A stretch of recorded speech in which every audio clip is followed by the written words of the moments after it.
ایک دائی کا اخلاقی رویہ کیسا ہونا چاہیے. آپ کے اسٹوڈنٹ اکثر بدتمیز ہوتے ہیں. بالکل میرے ساتھ بہت زیادہ بدتمیزی کرتے ہیں, میں بھگت رہا ہوں. ہاں تو لیکن ہم تو برداشت کرتے ہیں.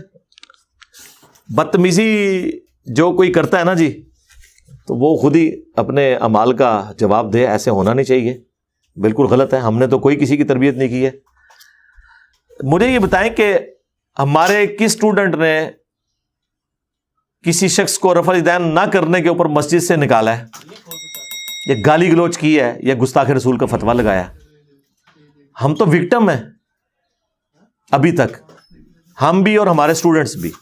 ہاں اگر کسی نے کوئی گفتگو کرتے ہوئے کوئی روڈ لینگویج یوز کر لی ہے تو سرکار اس کے اوپر میری ویڈیو ریکارڈ ہے, یہ آپ کی تربیت کی وجہ سے ہوا ہے. سرکار جب صدیوں سے آپ نے ہمارے بزرگوں کے جینز میں یہ چیز داخل کر دی تھی کہ اختلاف کرنے کا طریقہ یہ ہے کہ اگلے بندے کو اسلام سے باہر نکالنا ہے. اب جب وہ شخص کلمہ پڑھے گا تو حضرت عمر کی طرح بار بار پہ تلوار بھی نکالے گا نا.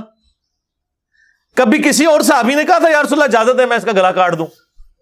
بخاری مسلم میں درجنوں جگہ حضرت عمر ہی کیوں تلوار نکالتے تھے؟ اس وجہ سے کہ ان کی نیچر وہ تھی, کیونکہ نبی علیہ السلام کے بھی وہ جانی دشمن تھے اسلام لانے سے پہلے. وہ نبی علیہ السلام کی تربیت نہیں تھی, وہ پہلے سے چل رہی تھی. اور اس سے یہ بات پتہ چلی کہ نبی کی صحبت کر کے بھی کسی خاص حد تک ہی کوئی بندہ ایڈریس ہو سکتا ہے. حضرت عمر ابو بکر نہیں بن سکے, ان کا غصہ ادھر کا ادھر ہی رہا, اور وہ اتنا ادھر رہا کہ حضور کی وفات کے موقع پہ بھی تلوار نکالی ہوئی ہے. کوئی ناسخ و منسوخ بھی نہیں ہے کہ آپ کہہ سکیں کہ پہلے کرتے سن بعد بڑے نرم ہو گئے سن, نہیں. یہ تو وفات والی حدیث بخاری میں موجود ہے, پھر اپنے دور خلافت کی جو ان کی حدیثیں ہیں وہ موجود ہیں. تو یہ ذرا ذہن میں رکھیے گا, یہ بدتمیزی جو کچھ ہو رہی ہوتی ہے نا, یہ اس تربیت کا اثر ہوتا ہے جو پہلے کی ہے.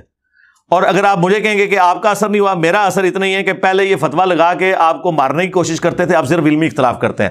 میں نے اتنا سافٹ ویئر تو ان کا اپڈیٹ کر دیا ہے, اس سے زیادہ تو کوئی نہیں کرتا. پھر بھی اگر کوئی کرتا ہے تو اللہ تعالیٰ اسے ہدایت دے. ہم نے تو کبھی کسی کی یہ نہیں کیا. اور ہو سکتا ہے وہ آپ اس کو بدتمیزی سمجھ رہے ہو, بدتمیزی نہ ہی ہو. بعض اوقات تو آپ کسی عمر سے بڑے بندے کو, اپنے عمر سے جو بڑا بندہ ہے اس کو قرآن و حدیث بھی بتائے نا, وہ کہتا ہے آپ کو بات کرنے کی تمیز نہیں ہے.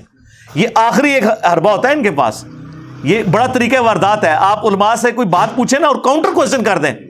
سرکار میں آج تک اپنی زندگی نہ ایف ایس سی نہ انجینئرنگ یونیورسٹی کوئی ٹیچر نہیں دیکھا کہ جس سے ہم نے پوری بحث کر کے کوئی مسئلہ ڈسکس کیا ہو بھرے مجمع میں, بھری کلاس میں, اور اس نے کبھی کہا ہو کہ آپ کو بات کرنے کی تمیز نہیں ہے. ذرا آپ کے اندر تو فزکس, کیمسٹری, میتھمیٹکس کے پروفیسر جتنا بھی حوصلہ نہیں ہے. علماء سے آپ تھوڑی سی بحث کریں کہ سر یہ ایسے نہیں, ایسے لکھا ہوا ہے, فوراً ہی آپ کو علماء سے بات کرنے کی تمیز نہیں. اور ایک دو ڈشکرے جو ساتھ بیٹھے ہوتے ہیں وہ بھی میدان عمل میں اتر آتے ہیں حصہ ڈالنے کے لیے. پھر یہ کہتے ہیں جی دنیاوی ٹیچرز کی لوگ عزت کرتے ہیں, دینی کی نہیں کرتے. سرکار آپ لوگوں کے تو اخلاقیات ویسے ہے ہی نہیں ہے جیسے ان کے ہیں. وہ غلطی نکالنے پہ کہتے ہیں تھینک یو, اور آپ کہتے ہیں پھینک دیو. زبان سے نہ بھی کہ آپ کے چیلوں کو پتا ہوتا ہے, ایسے ایسے اشارے کرتے ہیں نا, انہیں پتا ہوتا ہے. یا وہ اینڈ پہ کہتے ہیں آپ ذرا کمرے میں تشریف لے آئیں. کمرے نہ جانا نہ, کمرے کہتے نہ جانا, اوتے کرام مسلم کرن گے تہاڈا. تقریراں کر دیو مجمعاں وچ, سوالاں دے جواب کمریاں وچ, جڑے بڑو نا. مجمع میں تقریر کی ہے, ویسے تو آپ کہتے ہیں حضرت سلمان فارسی نے حضرت عمر سے بھرے مجمع میں پوچھ لیا یہ آپ نے کہاں سے کپڑے سلوائے ہیں. سرکار آپ سے نہیں کوئی پوچھ سکتا کہ سرکار آپ تو انڈے بیچتے تھے جب اسلام آباد آئے تھے, اب آپ کی کون سا تیل کا کنواں نکلا ہے, یہ سونے کی کان دریافت ہو گئی ہے. ہاں صرف یہ ہوا ہے کہ آپ جو ہے وہ ایک سیکٹر لانچ ہونے سے بھی کافی عرصہ پہلے ایک چھوٹا سا مٹکا اور ساتھ 2-3 لوٹے لے کے اسلام آباد کے ایک سیکٹر کے کونے میں بیٹھ گئے تھے, جس میں آپ کو بتا دیا گیا تھا کہ نقشے میں مستقبل میں یہاں ایک مسجد بنے گی.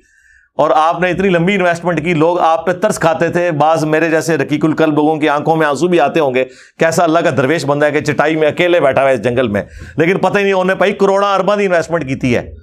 یہ تو میں نے اپنی آنکھوں سے وہ مدرسے دیکھے میں. آج جائیں ان کا لیونگ سٹینڈرڈ دیکھیں, آپ کہیں گے یار یہ وہی بندہ چٹائی پہ بیٹھا ہوا تھا. تنخواہ پوچھیں کہے گا جی 15,000, کوئی کہے گا 20, حد 25,000 تو صرف اس کی گاڑی جو ہے نا وہ پیٹرول استعمال کرتی ہے. ظاہر پانی پہ تو نہیں چلتی, نہ بسم اللہ پڑھ کے یا ان اعطیناک کل کوثر پڑھ کے تو نہیں چلتی, جو پاپا جانی کہتے ہیں کہ 15% ثابت ہوا ہے کہ وہ کرتا ہے. ٹھیک ہے,